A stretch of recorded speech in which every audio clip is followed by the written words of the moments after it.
అంటే అప్పుడులో లేదు, అరెస్ట్లో లేవు. ఉన్నాయి, అరెస్ట్ చేస్తారు, బెయిల్ మనకి ఓన్ బెయిల్ మీద ఇస్తారు, పర్సనల్ బెయిల్ మీదనే బౌండ్ ఓవర్ చేసుకుంటారు. నీవు ఎక్కడ పోకుండా అది కావాలి ఇది కావాలి, ఇమీడియట్గా నన్ను సస్పెండ్ చేస్తారు కదా. కేసు ఎప్పుడైంది, I was placed suspension in CBCID, 3 ఏళ్ళు ఉన్నా సస్పెన్షన్లో. అప్పుడు ఈ కేసు స్టార్ట్ అయ్యి అప్పుడు చెప్పాను నేను, ఆయన కాళ్ళు పట్టుకొని ప్రసాదరావు గారి పేరు దాంట్లో ఇవ్వకండి సార్, పేపర్లు మాత్రమే ఇవ్వకండి. పేపర్లు ఇచ్చేవాళ్ళు ఇమ్మీడియట్గా, పేపర్లు ఇవ్వకండి సార్, మా అమ్మ నన్ను ఒక్కటే కొడుకుని అల్లారుముద్దుగా పెంచుకుంది, మా అమ్మకి ఇట్లాంటివి నచ్చవు, మేము బీదోళ్ళమైనా కూడా ఇట్లాంటి దాంట్లో లేదు సార్, మా అమ్మ చచ్చిపోతుంది, మీరు ఇంటికి కూడా పోతారేమో, తెలుసు కదా అప్పటికి నాకు ఏమేమి జరుగుతాయి, మీరు ఇంటికి కూడా పోతారు, అది జరగనివ్వకుండా. అప్పుడు ఆయన అన్నాడు, నీ ఇంట్లో ఏమున్నదా బూడిదే అన్నాడు. అది అది అనుకొని ఆ తర్వాత ఇది చెప్పినా కూడా అందులో తర్వాత అసెంబ్లీ సెషన్ స్టార్ట్ అయింది. అప్పుడు ఆపోజిషన్ పార్టీ వాళ్ళు లేవనెత్తారు, సిబిసిఐడిలో కూడా దొంగ ఇన్స్పెక్టర్స్ ఉన్నారు ఈ విధంగానే నా మీద. అంటే నేను ఒక్కనే దొరకబడ్డా కాబట్టి గెస్టెడ్ ఆఫీసర్ లెవెల్లో కూడా జరుగుతున్నాయి అట్లా ఇట్లా అని చెప్పి క్వశ్చన్ లేవదీశారు. బీజేపీలో తీసినారో ఎవరో తీసినట్టున్నారు.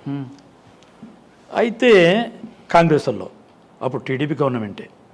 అయితే అప్పుడు ఏం చేసిండ్రు మా వాళ్ళు, యాంటీ కరప్షన్లో వీడు అలాగాడు మళ్ళీ ఏమన్నా చేసుకోవాలాడు అది ఇదని, నాది బంటు అని మార్చి ఒట్టిగా రాములు అని అసెంబ్లీలో చెప్పేశారు. వాళ్ళు సాటిస్ఫై అయిపోయినారు, ఆయన అరెస్ట్ అయిపోయిండు, అండర్ సస్పెన్షన్లో ఉన్నాడు, డిస్మిస్ కూడా అయిపోతున్నాడు అని చెప్పేసి అసెంబ్లీలో మన డిపార్ట్మెంట్ నుంచి అనౌన్స్మెంట్ చేపించారు అసెంబ్లీలో. అదట అయిపోయింది. అయిపోయిన తర్వాత అప్పుడు ఆ కేసు అయిన తర్వాత ఈ విధంగా అన్నీ చేసినాక వీళ్ళను మొత్తం మళ్ళీ ఇవంతా ఫ్యాక్ట్ మీకు చెప్పాను కదా, అదంతా తయారు చేసుకొని అంతా రెడీ ఉన్నది. ఇక వీళ్ళను అరెస్ట్ చేయాలా, వీళ్ళు ఎవరు లేరు, ఒట్టిదే బోగస్. తర్వాత కేసు కడదాం అట్లా ఇట్లా అని చెప్పేసి రిపోర్ట్ మళ్ళీ సబ్మిట్ చేశాను. సబ్మిట్ చేసే వరకు ఇక నన్నేమో సస్పెండ్ చేశారు, కేసు అదే అషప్ అయిపోయింది. నా సస్పెన్షన్ పీరియడ్లో ఏసీబీ కోర్టు రన్ అయ్యింది. అది కూడా ఒక 2-3 ఏళ్ళు గడిచింది, అండర్ సస్పెన్షన్లోనే ఉన్నాను. ఫైనల్గా 330 ఏదో సెక్షన్ ఉంటుందండి, ఇప్పుడు జ్ఞాపకం వస్తలేదు, సిఆర్పిసి, దాని కింద పర్సనల్గా జడ్జి మనల్ని ఒంటరిగా ఆయన ఛాంబర్లో యాంటీ రూమ్లోకి ఛాంబర్ కూడా కాదు, యాంటీ రూమ్లో పిలుచుకొని స్టేట్మెంట్ రికార్డ్ చేస్తారు. చేశాడు. చేస్తే ఏమైనా ఇది ఏంటి, నువ్వు ఇంత అవలగడ ఉన్నావు, 5 లక్షల రూపాయలు నీకు ఎవడిస్తాడు, అంత లంచం తీసుకుంటావా, ఎన్ని కోట్లు కట్టినావు, ఎన్ని బిల్డింగులు కట్టినావు, ఎన్ని పొలాలు ఉన్నావు అని స్టార్ట్ చేశాడు జడ్జి.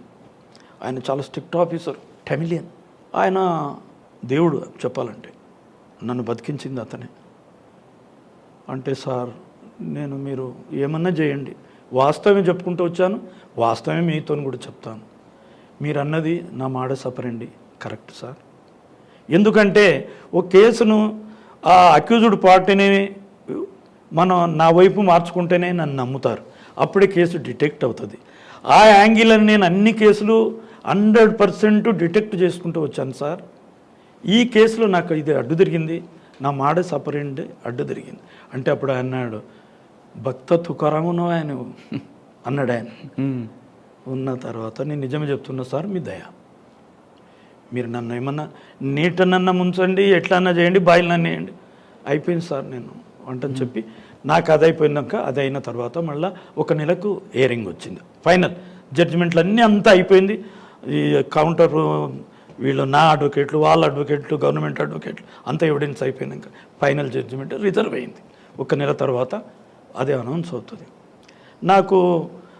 మాకు భాస్కర్ అన్న సూపరింటెండెంట్ ఇంజనీరు, నాకు చాలా క్లోజు, ఆయన చదువుకు దానికి బాగా తోడ్పడ్డ వ్యక్తి. ఆయన ఎప్పుడు హియరింగ్ ఉన్నా ఆయన నిజామాబాద్, వరంగల్లో పనిచేస్తుండే, ఆయన జీప్ తీసుకొని వచ్చి నన్ను కోర్టుకు తీసుకుపోతుండే. అట్లాంటి వ్యక్తి ఆయన. మటన్ గిట్ట వండితే నేను తిన్నంత వరకు నేను డ్యూటీలో ఉన్నా కూడా పోవాలి, లేకపోతే తిడుతుండే, లంగా నేను అట్లా ఆకలిగా ఉన్నా రారా అని. అంటే ఇక పెద్దన్నా కదా అని పోయి అట్లనే ఆయన చెప్పినట్టు తింటుంటే, ఆయన చెప్పినట్టే చదువుకున్నాను, ఆయన వల్లనే ఇంత ఆఫీసర్ కాగలిగిన. అయితే అప్పుడు వీడు ఎట్లా జడ్జిమెంట్ అగెనిస్ట్ అవుతా అంతా ఉన్నట్టు చెప్తున్నాడు వీడు అని చెప్పేసి ఆ ఛాంబర్లో అది ఉంటుంది కదా బార్లు, బిహైండ్ ద బార్స్ అంటారు చూడు, అండ నిలబడాలి. నిలబడితే ఈయన కూడా వచ్చి నాతో నిలబడ్డాడు, వీడు పడిపోగలడు చచ్చిపోగలడు అని చెప్పి అనౌన్స్మెంట్. ఏడుస్తున్న బాగా నన్ను వచ్చి ఇట్లా పట్టుకొని బిగితో పట్టుకుంటే ఆ జడ్జి అడిగాడు, నీవు ఎవరంటే నేను ఇతని బ్రదర్ను సార్ అన్నాడు ఆయన. ఓకే, ఎందుకు నిలబడ్డావు అని అంటే వణుకుతున్నాడు సార్ వాడు అని చెప్పేసి అంటేనండి. మొన్న తర్వాత ఇట్లా నెత్తి కిందకి వేసుకున్నాడు జడ్జి, నెత్తి ఇట్లా కిందకి వేసుకొని mister B Ramulu so and so inspector of CBCID found not guilty అన్నాడు. అప్పుడు ఎంత సంతోషం మా అన్నకు మాకు. అదని ఆయన అంటే అప్పుడే కాళ్ళు మొక్కపోయినా ఆయన వినలేదు, లేచి వెళ్ళిపోయాడు. అట్లా జరగదంట. మనం అనుకున్నట్టు కోర్టు ప్రొసీజర్ ఉంటుంది కదా. నేను ఎట్లా ఎప్పుడైతే ఆయన దగ్గరికి నేను పరిగెత్తనికి పోతుంటే ఆయన లోపల లేచి వెళ్ళిపోయాడు, డోర్ వేసుకున్నాడు. ఇక ఆ తర్వాత ఆ కేసు అట్లా జరిగిపోయింది సార్. ఈ విధంగా ఆ కేసులో మిమ్మల్ని ఇబ్బంది పెట్టారు, చాలా ఇష్యూ చేశారు కదా, కానీ అసలు నిందితులు దొరికారా? ఇక దొరకడే. నేను పట్టణానికి పోయే వరకే దాన్ని అదైపోయింది కదా, ఇప్పటికీ లేదు.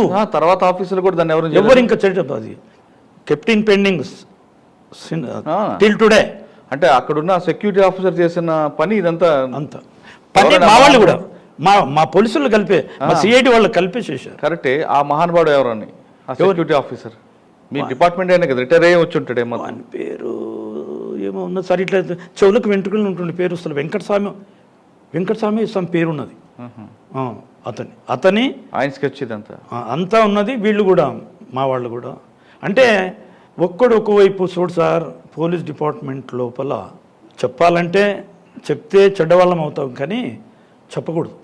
డిపార్ట్మెంట్ మీకు అంత లైఫ్ ఇచ్చింది కాబట్టి నేను నిజంగా చెప్తాను, నేను ఎవరికి ఏం భయపడను. ఇప్పటి కూడా నన్ను చంపిన కూడా నేనేం భయపడే వ్యక్తిని ఏమి కాదు. ఓకే సార్, 2 కేసులు అయ్యాయి. ఒకసారి పట్నం రాజేంద్ర రెడ్డి గారి కేసు చెప్పండి. Of NTR in the earlies of 87 I think. అప్పుడు ఎలక్షన్ క్యాంపెయిన్ జరుగుతుంది. అక్కడ 2 వర్గాలు షాబాద్ మండల్లో, చేవెళ్ళ తాలూక్. మొదలు షాబాదేమే తాలూక్ ఉండేది.